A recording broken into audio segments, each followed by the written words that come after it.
আসসালামু আলাইকুম প্রিয় শিক্ষার্থী, আজ আমরা এরকম একটি গাণিতিক সমস্যার সমাধান কিভাবে করা হয় এই বিষয়টা শিখব। তো যারা সামনে এসেছে পরীক্ষার্থী তাদের জন্য খুবই খুবই গুরুত্বপূর্ণ এই সমাধানটি। শুরু করছি। আমি এটা আগে এখানে উঠাই নিয়েছি। প্রথম যে কাজটা করবো এটাকে আমরা একটু ভেঙে লিখবো। যদি এরকম ভাবে সরি 4 এর উপর স্কয়ার দিয়ে n, দেখো 4 এর উপর স্কয়ার দিলে কিন্তু 16 হচ্ছে। মানে এটাকে আমরা এরকম ভাবে লিখতে পারি, 4 এর উপর স্কয়ার দিলে কত হচ্ছে 16 মাইনাস 1 আছে 1 নিলাম, নিচে যা আছে তাই লিখলাম।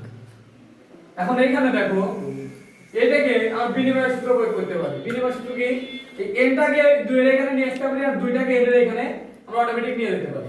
আমরা এটাকে এই কাজটাই করব। আগে এখানে 4n উপরে 2 মাইনাস 1, 4n মাইনাস 1 সমান এখানে দেখো একটা সূত্র অটোমেটিক আমরা ফালাইতে পারি। এটা হচ্ছে a square minus b square is equal to a plus b into a minus b। a square minus b square এর সূত্র দ্বারা আমরা এখানে এই কাজটা করতে পারি। এখানে দেখো আমরা যদি 1 এর উপর স্কয়ার মনে মনে করি, তাহলে 4n এর যদি আমরা a ধরি তাহলে a এর উপরে স্কয়ার মাইনাস 1 এর যদি আমরা b ধরি তাহলে b এর উপরে স্কয়ার। তো 4n এর a ধরলে a আর 1 এর b ধরলে b। তো এই সূত্রটা আমরা সহজেই কিন্তু এখানে প্রয়োগ করতে পারি।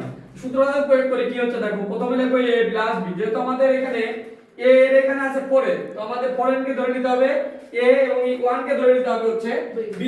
তো আমরা যদি সূত্র প্রয়োগ করি, a প্রথমে আছে কি a প্লাস b, প্রথমে আছে কি a প্লাস b। তার মানে হচ্ছে প্রথমে 4n plus 1 into 4n minus 1 divided by 4n minus 1। মানে এখানে যা আছে তাই দিলাম না।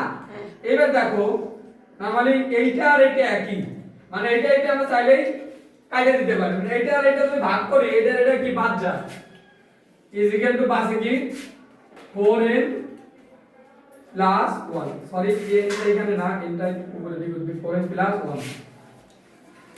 এটা হচ্ছে আমাদের অ্যানসার। ধন্যবাদ।